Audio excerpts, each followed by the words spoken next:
That's about 120, here comes the nose up. Visual approach in use, landing runway 29. Yeah, my name is Paulo Iscode. I'm originally from Brazil. I'm an aerospace engineer professor. We should let you fly some basic maneuvers, so some aileron rolls. Up there.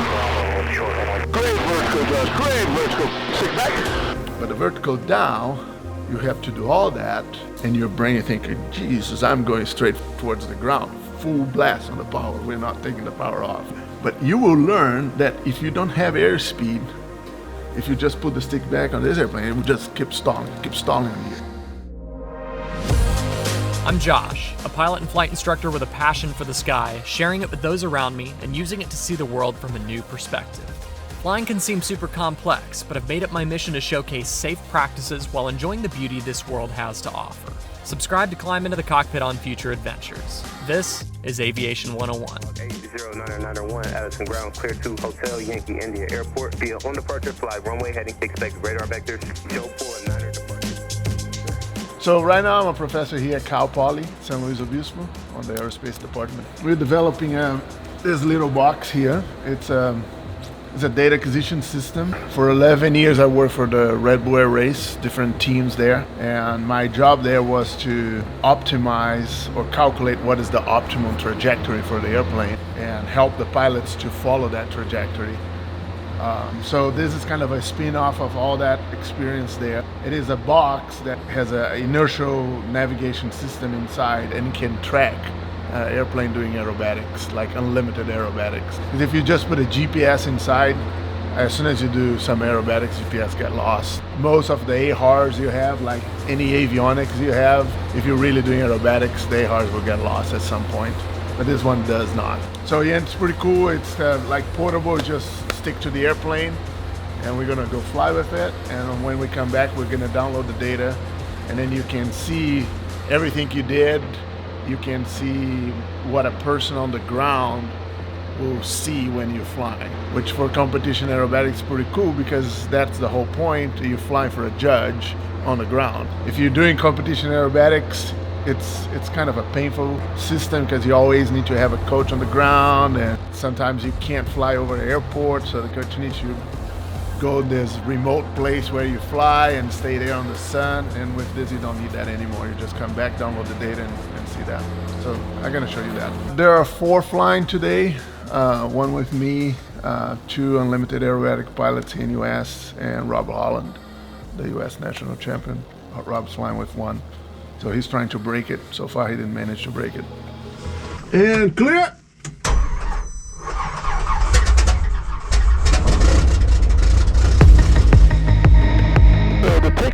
Josh, we're gonna apply full power. That's the tail. I will take the airplane out of the ground. I keep it close to the ground. That will give me about 120 knots indicated airspeed. Okay. So if you have an engine filler right there, I can still pass the airplane on the ground, put it back before the runway ends. Yeah. But at that point, I'm committed. I will just put my nose up, and it's gonna be like about 45 degrees. Okay. And we're gonna just climb as fast as we can. So I can use runway 7 as an option to come back if we need. And you saw I put the sequence that we're going to fly there for you, so you kind of have a reminder of how the maneuvers look like. Perfect.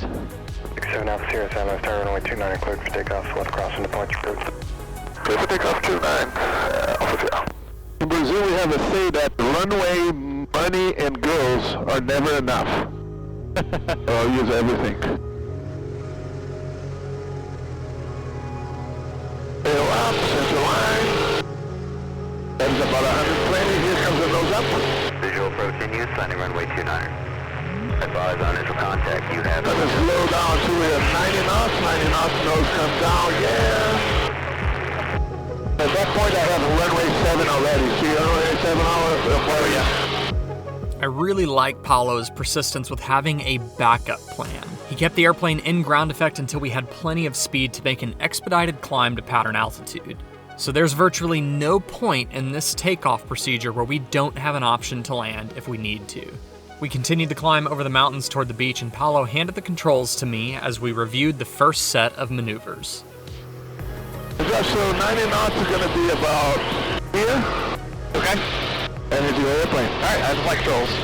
So let's start with aileron rolls again. Aileron rolls are really important because it's gonna give you an idea of how the airplane rolls. It is important for us in aerobatics to learn how to roll an airplane, because if something goes wrong and you end up upside down, we don't want to use elevator.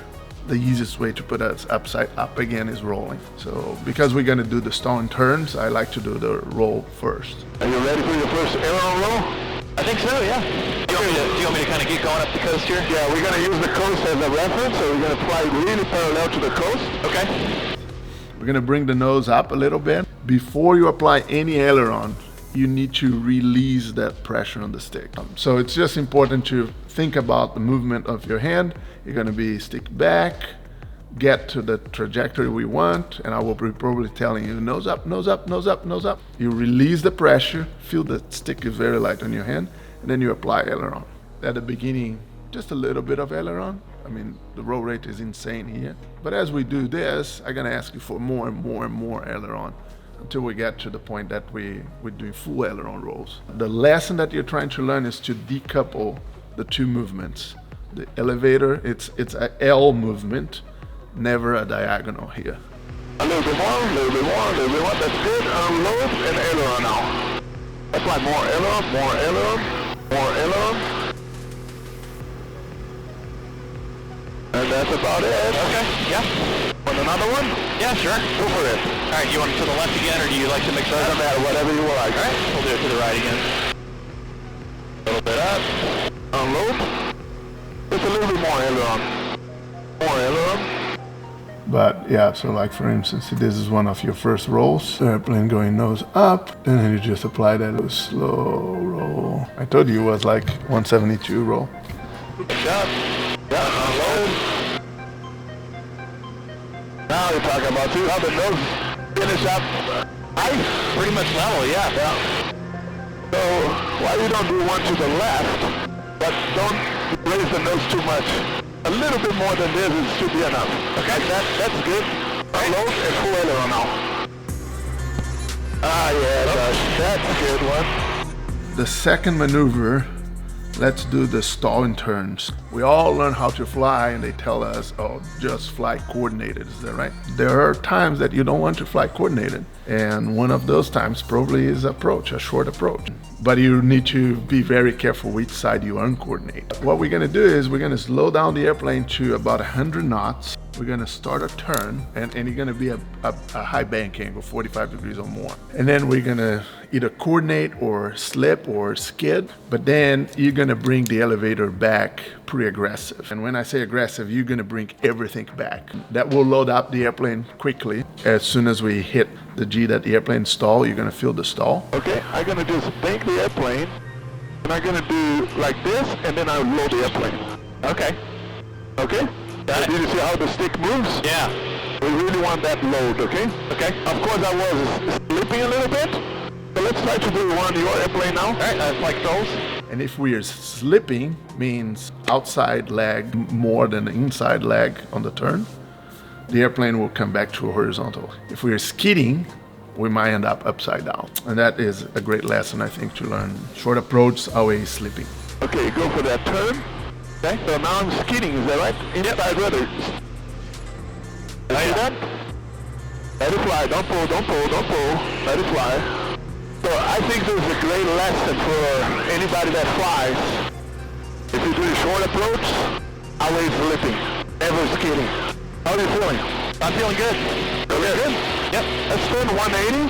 Okay. And we're gonna do a loop. If you're still feeling good, we'll probably do some loops. And the loop will be a very simple maneuver here for you, but it's the first time you're gonna actually experience G's. But the idea here is you're gonna be flying straight level. Let's start fast, like 160 knots. So we're gonna dive a little bit, get to that speed, and then you're gonna just apply stick pressure, pulling the nose up. Here the airplane will ask a little bit of right rudder. As soon as the horizon disappears, now you're gonna look left on your left wing.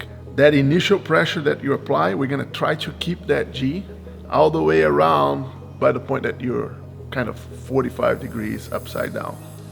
From that point, you're gonna move your hand forward about an inch. you're gonna just release that pressure a little bit, and so we can float on the top. When you do this, now you start to look forward again and up, trying to capture the horizon that will be showing up here for you. And you float all the way to the next 45 negative. So it's pretty impressive if you're looking up, because we're gonna be over the ocean. When you get to the 45 here again, you're still looking forward. You're gonna just move back your hand to that original position and just hold it. I tell people just sit your arm on your leg so you can have that feeling. The big challenge will be keep everything straight. It's very easy to start here and finish there, or just do a spiral. So we're gonna try to work for you to do a straight loop. That is awesome. Look at left wing, kick the G. Float forward. This was off heading a little bit. That is good. Now just hold your hand there. Hold there. Hold there. Don't move. Now, did you feel the wake? I did, yeah. That was a good one. Come this direction and we finish that direction. Let's put the judge here. And let's watch. So you're pulling, everything is good, but now the airplane starts to roll a little bit. See that? It rolled to the left, is that right? And as you get to the top, now you're on a different heading. And you did a good job here. You just kept that heading, but was a different heading from where you start the airplane. Start the loop. So let's try the Humpty Bumpty now. Yeah, that sounds good. I just need a little bit more G at the entry for the Humpty Bumpty. Okay. Okay? So we're gonna do exactly like we did on the loop, but when we get here and you're looking at the left wing, you're gonna stop for a second and we're gonna fly positive. I'm gonna probably call for you stick back, and you just punch the stick back, and we do the arc on the top. As we're doing the arc, you're gonna look at the left wing again, which is different from the loop, because the loop you're always looking forward. And you will try to find where the airplane now is catching the 90 degrees down. When you see, okay, the airplane is 90 degrees, you just hold it there, look forward, find a place on the ground that you're aiming for, and wait for 1 or 2 seconds. And then we recover from that like we recover on the loop. Just stick back and hold. Okay, level. Okay, now let's go for the vertical. That's good. Look at the left wing. And now stop it here. Stop it here. Okay, now stick back again. Just a little bit, so otherwise you'll stall. This is a very interesting maneuver because it would teach you how to fly the vertical line. And the vertical line going up is just a little bit disorienting because you're only looking for your wing. You need to use rudders to level the wing. But the vertical down, you have to do all that, and your brain is thinking, Jesus, I'm going straight towards the ground. Full blast on the power. We're not taking the power off. If you're not used to it, have the whole ground come on you, it's like, I want to pull stick back. But you will learn that if you don't have airspeed, if you just put the stick back on this airplane, it will just keep stalling on you. So it's going to be a great exercise for you to wait for the airspeed to come before you move the stick back, which is another great lesson to fly any airplane. You need to let the airplane fly first, then you control the airplane. So you need airspeed. Okay, let's go vertical. All right. Pitch 6025, leave us handle down the morning. Up there. Great vertical, Josh. Great vertical. Stick back. Just a little bit. Let it fly. Let it fly now. Right rudder. Let it fly. Now stick back a little bit more. Now look at the left wing. Vertical. Fine. Forward. Now pull. Let's watch this one. You see your verticals are pretty good. Much better now. Maybe just a little bit more right rudder. Very beautiful vertical. Perfectly vertical. How's your body? Body's feeling good, yeah. Okay, so let's try a hammerhead. All right. Let's keep the nose down so we keep accelerating a little bit. The last one for you to make is the hammerhead. The hammerhead will be very similar to the Humpty Bumpty. The difference is that on the top, instead of the arc of loop, we're going to do a pivot. We're going to wait for the airplane to almost stop. We're not looking at airspeed indicator. It's going to be just your feeling that the airplane is kind of changing direction. And when I say kick, it's going to be full left rudder. And the airplane will start to pivot. And as we start to pivot, we're going to start to apply right aileron. Because when you're pivoting, this wing will be faster than this wing. And as soon as this wing starts to fly faster, produce lift and want to put the airplane upside down.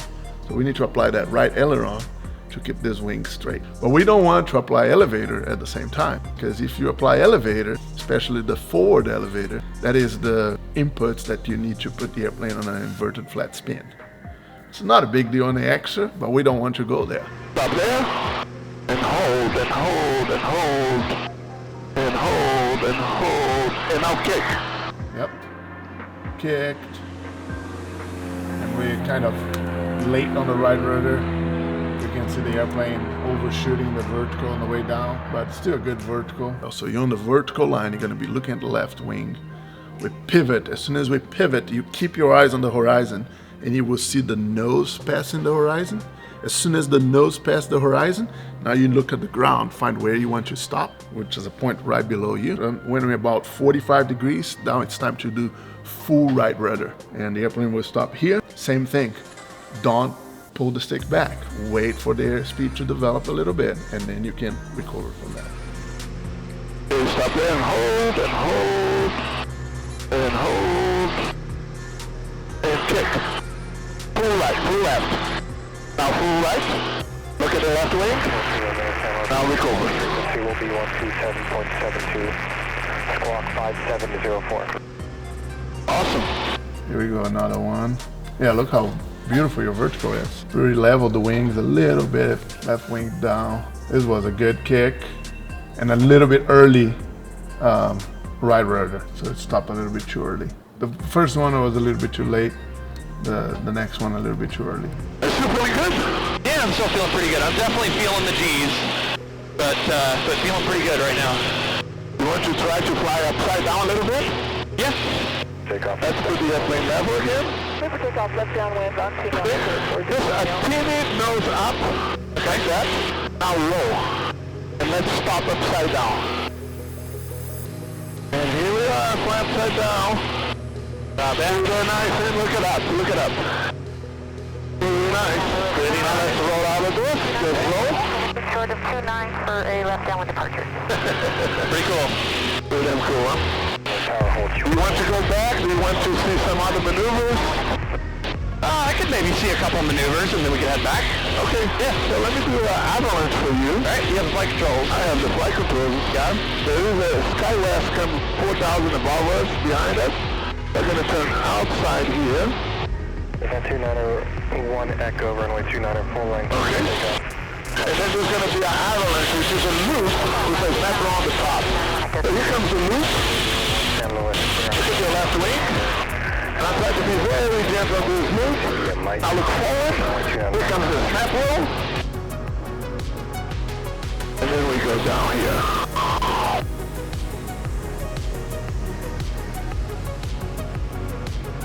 Very cool. How that feels? Feels good, feels good. Feels good? That's probably about my limit there. Okay, so we're going back home. Yeah, that sounds good. I've been motion sick enough times in planes where like you were saying, I'm like, I know my body's subtle signals there. 67 officer at Southwest Tower, maintain at or above 3,000, make left traffic, runway 29er. For 29 and above 3,000 up here. And we're going to do that short approach, always looking, so my right rudder is now full, almost. Alpha 40 Romeo over to departure. Have a great day. Thanks for all your help. Eyes on initial. Towers, got 5681, RNF 29. 5681, San Luis Tower, runway 29, clear to line wind com. 29 clear land, got 5681.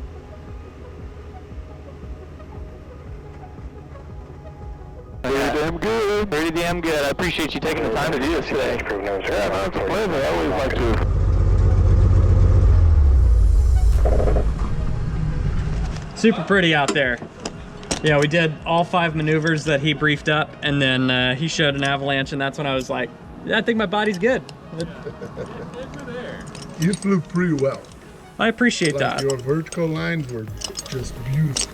Well, your instruction is so thorough. I mean, you're explaining things so well and exactly where to look and what to do at points. And like you said, I guess over time it just becomes muscle memory. You know exactly where to put the stick. And of course, the beginning you're pretty shy on the ailerons. Yeah. He was doing like a third of a Citavia roll rate there.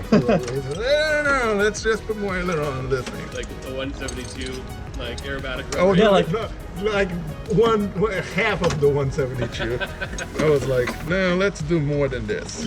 As we wrap this up, I've got to give a thanks to this guy right here, Brian Ford. He's the avionics manager at ACI Jet here at SBP. He's good friends with Paolo, and he is the one that suggested we get together and film this. Paolo is a fantastic pilot and so seamless with his brief and debrief habits, right down to briefing me on bailout and parachute procedures, which surprisingly is glazed over a lot of the times I've done aerobatics in the past.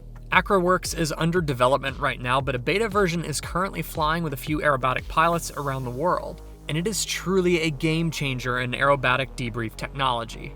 And I'll be honest, this is pretty addicting. The precision control inputs, the energy management, pushing the airframe and the body to the corners of the envelope in such an elegant way. And I'm glad my first hands-on experience with aerobatics was led by an aerospace engineer and professor at that. Fantastic pilot and fantastic teacher. Until next time, everyone, you know the drill. I want you to stay happy, stay healthy, stay current, but most importantly, stay proficient. Go out and learn a new skill, have someone lead you into a new comfort zone, and never stop expanding your horizons and your attitudes.